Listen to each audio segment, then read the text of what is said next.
In this presentation, we're going to talk about transistors. There are various kinds of transistors: bipolar transistors, field effect transistors. They differ in their stability, in their energy usage, and other features, but they're going to all serve a similar purpose. They can be used to amplify a signal, or if used a different way, to act as a switch. And it is as the switches, the sort of on-off quality, where they will be used to perform the logic we need in computers. In a way, a transistor is made up of two diodes, so we want to sort of review our knowledge of diodes. And a diode is, in some sense, another name for a p-n junction. So we have some semiconductor, and it can be p-doped or n-doped. We can sort of give it some extra electrons or take away some electrons. And when we bring the p-doped and the n-doped together, we have what's known as a diode. And the utility of a diode is that it gives us a current flowing in one direction but not in the other. So it allows the current to flow in one direction, known as the forward bias, and it prevents current from flowing in the opposite direction, known as the reverse bias. Recall that when we brought atoms of a semiconductor together, that the isolated energy levels formed these things known as the bands, and then when we filled the bands with electrons, it turned out that for a semiconductor that we had filled one band, known as the valence band, and then the last electron sort of filled the last spot in that band. And then the next band, known as the conduction band, was empty, and they were separated by what's known as a gap. The n-doping and the p-doping sort of bring in some atoms of close-by materials on the periodic table, but different materials.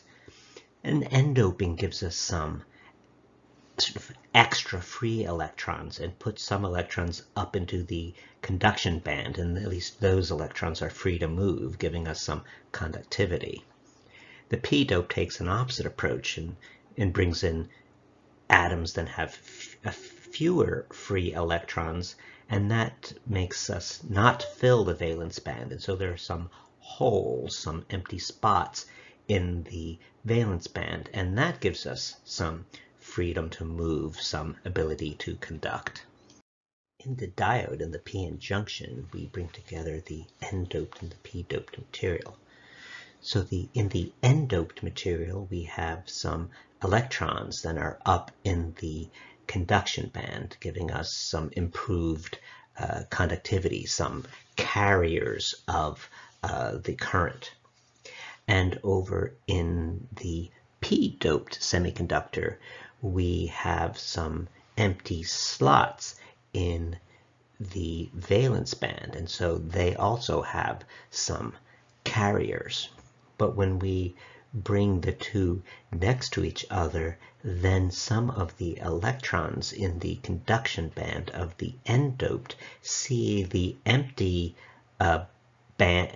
levels over in the valence band of the p-doped, and they will go occupy those levels nearby. And this creates two things. It takes away our current carriers, so it becomes a poor conductor and what is known as a depletion zone. There is a depletion of carriers, but it also gives us some genuine charge separation. So now there's an actual sort of negative charge on the p-dope side and a net positive charge on the n-dope side. It is this sort of buildup of a little charge that gives us the directionality of the diode of the p-n junction. So if you connect a battery that wants to send positive charges over into the n-dope side of the junction, it is going to add to the positive charge that's already there and make a bad situation even worse. So you have a depletion of carriers. You're going to make that depletion worse. We're going to not want to conduct at all, and so this is known as the reverse bias, and we do not get current flowing in this direction. If you turn that battery around and send the positive charges to the p-dope side of the p-n junction, the p-dope side has a net sort of small negative charge near the interface, And in this case, the positive charges are sort of alleviating the situation a bit, sort of introducing some carriers into that region.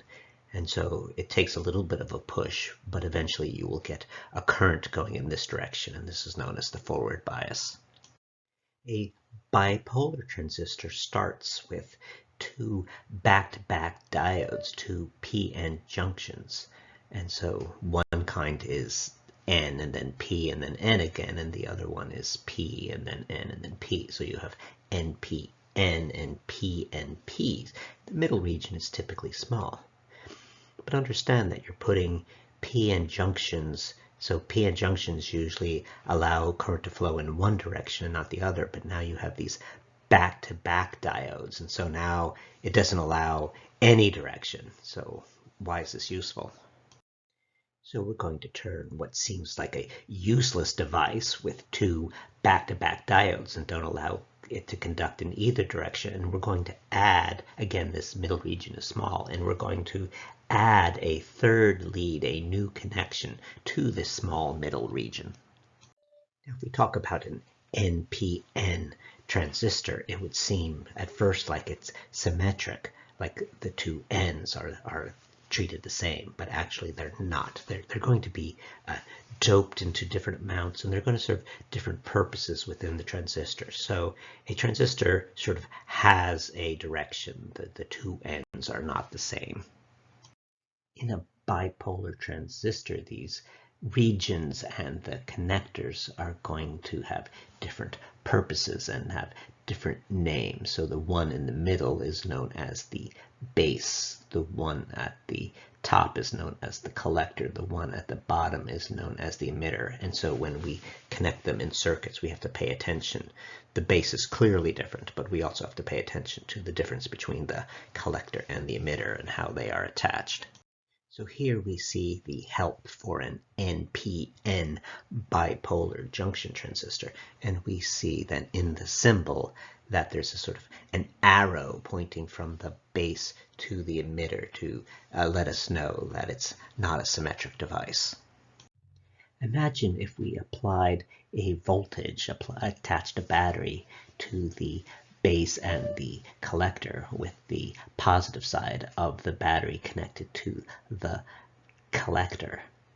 So we're connecting the positive side of the battery to the N side, the N-doped material in a p-n junction. And so this is the reverse bias direction. And so we're going to get no current here. Now, when we doped the material, we introduced carriers, but when we brought the P and the N together, we created a depletion zone, a place where there are no carriers.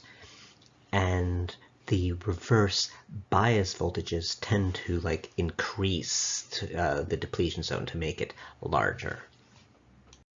Next, imagine connecting a battery from the base to the emitter with the positive side of the battery connected to the middle connector, the base. And the base is where is the p-doped material. So we're connecting the positive side of the battery to the p-doped material. This is the way the current would like to flow. This is the forward bias. And so now here we are expecting some current in the sort of the base emitter part of the circuit. So we have the p-dope meeting the n-dope at the junction. This tends to create the depletion zone. Backward biased connections tend to increase the depletion zone, whereas forward biasing a p-n junction tends to reduce or eliminate the depletion zone. Well, in the NPN, to make a transistor, the middle region is small, so these depletion zones are really shared. And so then when you are decreasing the depletion zone with the base emitter circuit, you are also at the same time sort of making smaller the depletion zone for the collector base, because it's a shared depletion zone. So getting rid of the depletion zone is getting rid of the depletion zone. Here we are showing again an NPN bipolar transistor, and we are connecting the collector and emitter with the 12-volt battery you see on the right-hand side, and then we are connecting the base emitter with the 3-volt battery you see on the left-hand side. So the collector emitter on its own, there would be a depletion zone and it would not conduct. But with the base emitter in place, that little arrow indicating the forward bias direction, reminding us that it's sort of partly a diode. So that indicates the forward bias direction. So that 3 volts applied to the base emitter turns that on, decreases the depletion zone, allows there to be carriers, and that effectively turns on the collector emitter part of the circuit. So here we see that NPN bipolar junction transistor. There is that 12-volt battery on the right connected from the collector to the emitter, and we have a battery, in this case 0.5 volts, applied to the base emitter part of the circuit, and right now it is in the off state. The base emitter voltage we're applying is not large enough to sort of get that diode conducting. Remember, the base to emitter is acting like a diode, but we need a sort of a threshold voltage to get that diode conducting, and this isn't quite big enough, so that it's not conducting yet, so it's not filling in the depletion zone, and so there is the effective resistance of the collector emitter is huge. And so what do we see? We see no current. We see that ammeter coming into the base. We see almost no current. We see most of the voltage. We're measuring that voltmeter, that first voltmeter, that's reading 495 millivolts. We're seeing almost all of the 0.5 volts across the base emitter part of the circuit. Almost none of there's almost no current, so there's almost no voltage drop across the 10 kilo ohms, so all the voltage drop is across the base emitter. And in the collector emitter circuit, again, there's almost no current, and so almost all of the 12 volts is dropped across the collector emitter, and almost no voltage across that 1 kilo ohm resistor. So these are the characteristics of the off state. No current coming in, and large voltages measured. So just to recap, the off state, the base emitter part of the circuit, has little to no current flowing, and most of the voltage is dropped across the base emitter rather than the resistor seen in the part of the circuit. What do we see in the collector emitter part of the circuit? Again, little to no current flowing, and most of the voltage is dropped across the collector emitter part of the circuit as opposed to the resistor shown in the circuit. Now we've increased the battery on the base emitter part of the circuit to 2 volts. That is over the threshold required by the sort of base emitter diode to turn it on to reduce the depletion zone. And so what do we see? We see in the base emitter circuit, we see a measurable current coming in, 115.4 microamps or 0.115 milliamps. And so we have a measurable current. The 2 volts is, some of it's dropped across the 10K and some of it's dropped across the base emitter.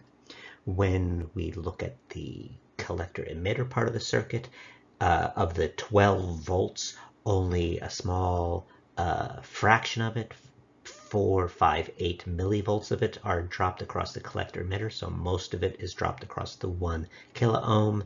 And to be dropping voltage across the 1 kilo ohm, there must be current flowing in the collector emitter part of the circuit as well. So a recap of the on state: in the base emitter part of the circuit, we have a current flowing, and most of the voltage is now dropped across the resistor as opposed to the base emitter part of the circuit. And in the collector emitter part of the circuit, we have current flowing, and most of the voltage is dropped across the resistor rather than the collector emitter part of the circuit.